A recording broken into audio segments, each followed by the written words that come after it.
Dear colleagues, I hope you are all well and safe during the pandemic.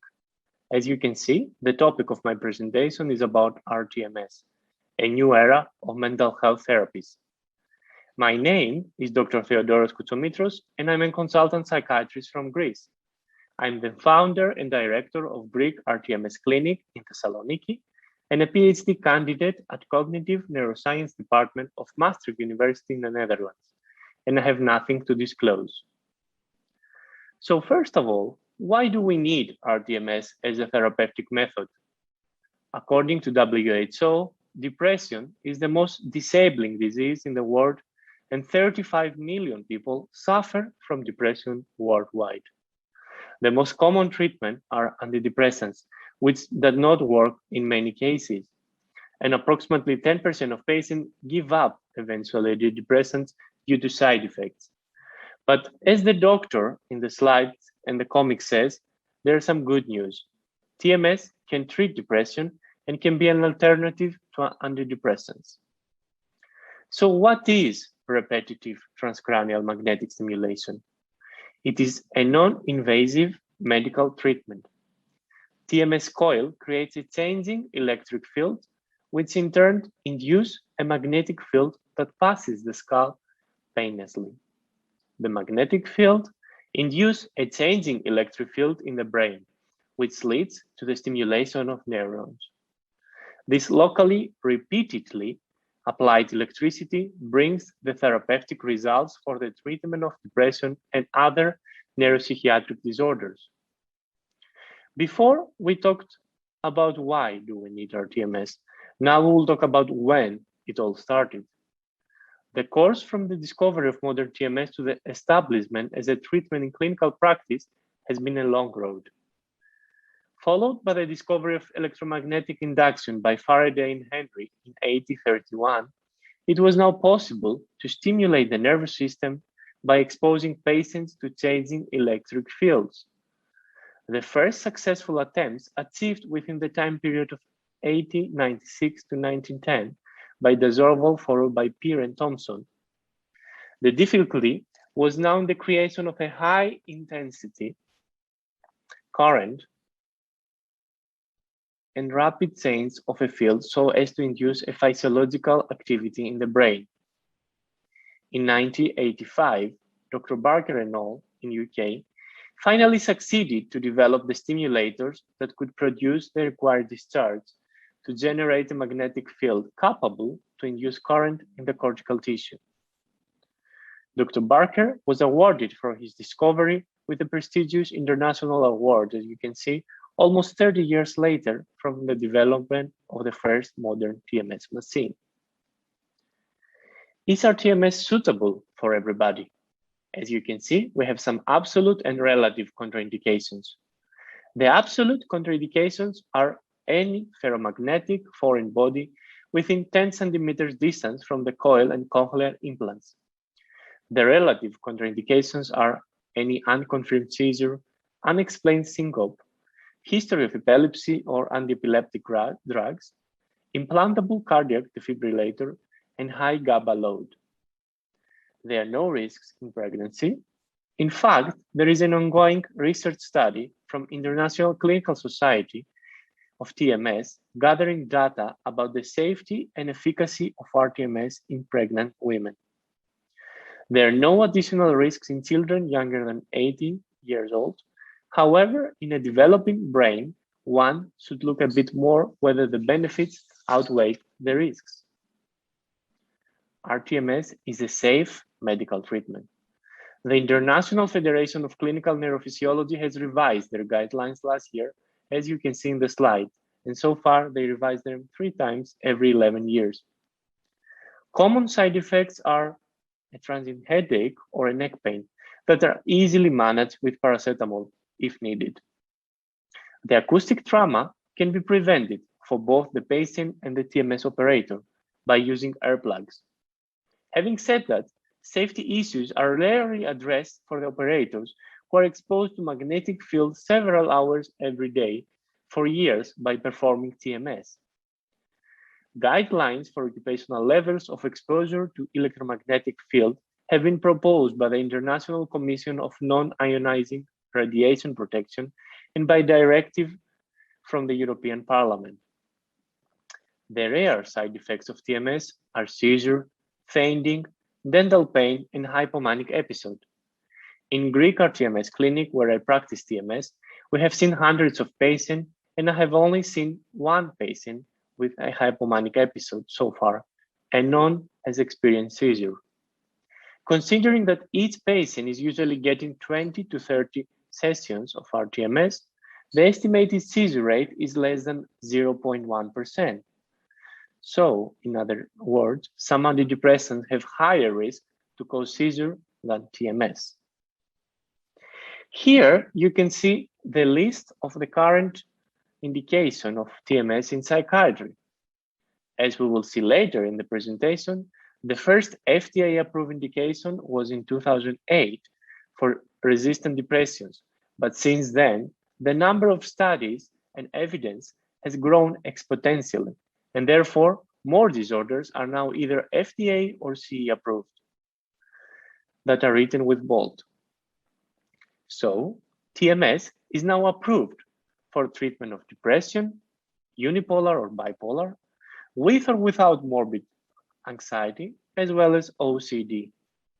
In March 2020, FDA granted a TMS device breakthrough designation for bipolar depression. During the last year, it also received approval for several addictions, such as cocaine, methamphetamine, and smoking cessation. It is studied, as we will see later, for auditory hallucination and schizophrenia, alcohol addiction, eating disorder, PTSD, ADHD, and autistic spectrum disorders. I would like to briefly mention some future rTMS targets in neurology: neuropathic pain, fibromyalgia, Parkinson's disease in patients who do not have a brain pacemaker, Tourette's syndrome, and many others. Single TMS has already FDA clearance for migraine headaches. rTMS is a series of treatment. Each treatment, depending on the protocol, lasts from 3 to 37 minutes. The treatment frequency varies depending again on the protocol, but usually there are 5 daily sessions per week. The number of treatments depends on the protocol, but usually 20 to 30 sessions over a period of 4 to 6 weeks are applied. Having said that, a team from Stanford University has recently performed a breakthrough study with accelerated TMS with 90% remission rate. They performed 50 TMS sessions in 5 consecutive days. Another benefit of TMS is that the dose is individualized via motor threshold.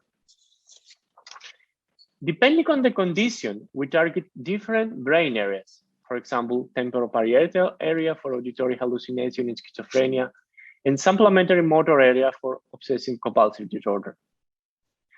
The most TMS studied brain area is the dorsolateral prefrontal cortex. You can see a schematic representation of the effect on networks TMS, showing how targeted focal TMS stimulation on the central executive network in the DLPFC modulates activity in other networks and anatomical parts of the brain for the treatment of depression. Thus, by stimulating a focal point at the left DLPFC, TMS induced dynamic changes throughout the brain networks. As you can see, solid arrows represent direct connectivity and dust arrows represent indirect or sparse connectivity. So when to refer for rTMS? Outcomes favor rTMS after one failed medication trial, according to STAR-D. Failure of 2 or 3 trials are more commonly seen due to inconvenience and high cost of rTMS.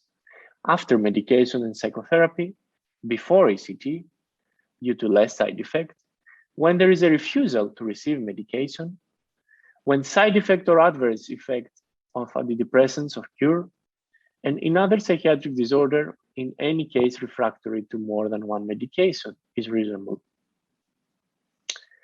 The range of effectiveness observed in the published report is strikingly wide. There are some factors that play a relevant role on response rate.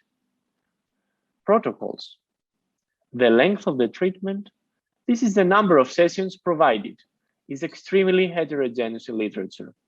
Several reports highlight the relevance of rTMS long treatment courses.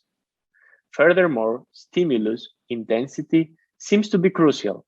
Finally, the number of rTMS studies per session is also important. Patient characteristics. Some studies have observed that older patients responded less effectively to rTMS.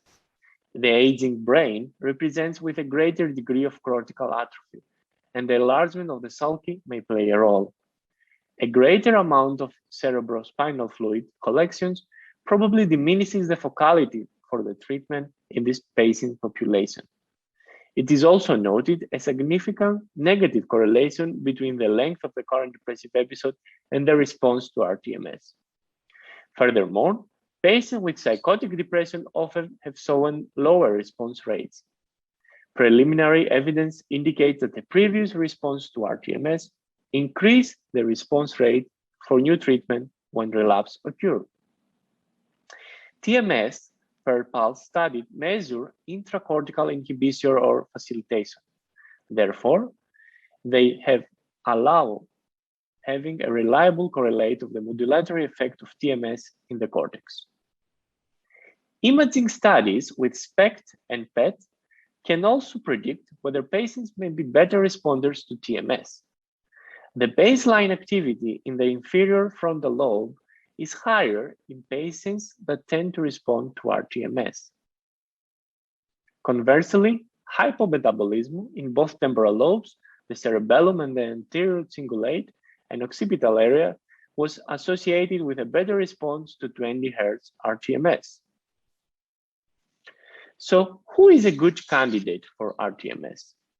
A patient with a previous asthenia, with no chronic anhedonia, with no impulsivity, no intrusive thoughts, not on a high dose of benzodiazepine or any GABAergic. As you can see, in general, its effectiveness is higher when applied in the acute stage of the disease in relatively young individuals at limited levels of treatment resistance or in cases of partial treatment response. rTMS is an accepted evidence-based treatment option by the American Psychiatric Association, the Canadian Network for Mood and Anxiety Treatments, UK Maudsley Guidelines, and the World Federation of Societies of Biological Psychiatry. In 2008, it receives a breakthrough FDA approval as a treatment option for patients suffering from treatment-resistant major depressive disorder, and has been adapted into clinical practice in a growing number of countries worldwide. NICE guidelines from UK from December 2015 states, the evidence on rTMS for depression shows no major safety concerns. The evidence on its efficacy in the short term is adequate, although the clinical response is variable. rTMS stimulation for depression may be used with normal arrangement for clinical governance and audit. As we have already discussed, rTMS is FDA approved for depression, OCD, smoking cessation, and migraines. In 2021, it also got CE approval for using depression with comorbid anxiety and addiction with cocaine or methamphetamine. During the World Mental Health Day last year, several colleagues and TMS health professionals around the world created this video to show that we have not let the pandemic stop us, but instead we implanted new safety procedures to ensure TMS therapy for our patients. Enjoy the video.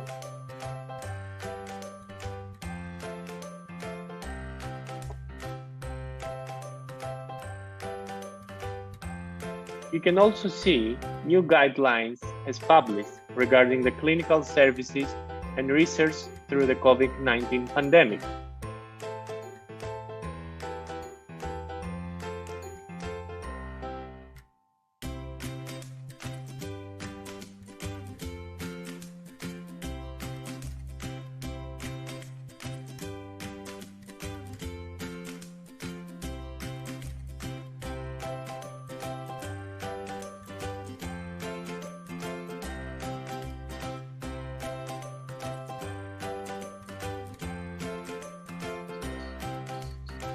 This is the team from Brazil and that has kindly provided us with some slides for this presentation, as we will see later in the acknowledgement.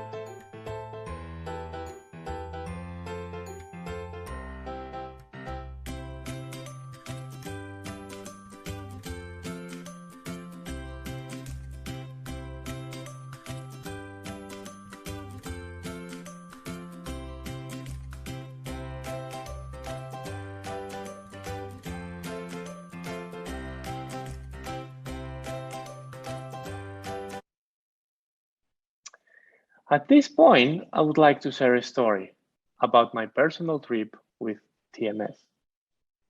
I have first heard about rTMS in the Congress of Royal College of Psychiatrists in Edinburgh in 2013, when I met Dr. Andy Zamar, who is the director of the London Psychiatric Centre, where the first rTMS clinic of UK is. Since then, he has been my mentor and he inspired me to create an rTMS clinic in Greece. Thanks to his inspiration, I'm now the founder and director of Greek rTMS Clinic in Thessaloniki, and it's a great honor for me to present with him together at the same WPA symposium. This is the first slide that I have seen regarding TMS, and I would like to share it with you. As Dr. Zamar said, neuromodulation is an alteration of neural activity via the application of a direct physical stimulus to the brain, such as electric current, a magnetic field, or indirect stimulation of the brain via stimulation of cranial nerves. One can argue that psychotherapy is a form of neuromodulation via indirect stimulation of the acoustic nerves and cortex with sound. So after my personal trip in time, I would like to travel again in time, this time with you in the future. So far, we have answered why and when TMS is needed. Where will the future of TMS will take us? In more robotic systems with minimal human interaction, or in simultaneous rTMS and psychotherapy, as it has already been tried in my university at Maastricht in the Netherlands. Initial limitations, such as the use of different coils, the number and duration of stimulation, have now been overcome. But methodological parameters remain to be checked so that the indication for the use of rTMS are fully defined. These parameters include determining appropriate controlled stimulation and improving stimulus coil disposition, increasing sample size so that the researchers can identify subgroups who would benefit from the treatment, the restriction of heterogeneity between the sample understanding, the use of double-blind study, the determination of the duration of the response to depression, as well as other conditions, as well as the frequency and duration of maintenance treatments and the characteristics of patients who would benefit from maintenance treatment. The use of more structures, clinical scales, so that the results would be more accurate, the use of the outcome definitions in terms of study, results, and interpretation of psychometric scales, as well as the use of the same psychometric scales. Finally, in order to evaluate the effectiveness of rTMS, hospital readmissions, time of discharge from hospital, and time of treatment should also be considered. Since the Congress is virtual, you might be already home, but these are my take-home messages about rTMS. It works by producing magnetic fields. It lasts from 3 to 37 minutes. It's painless. It does not require anesthesia. It has no serious side effects. It can be combined with medications, and it is an approved medical treatment for depression, comorbid anxiety, OCD, addictions in Australia, New Zealand, America, and Europe.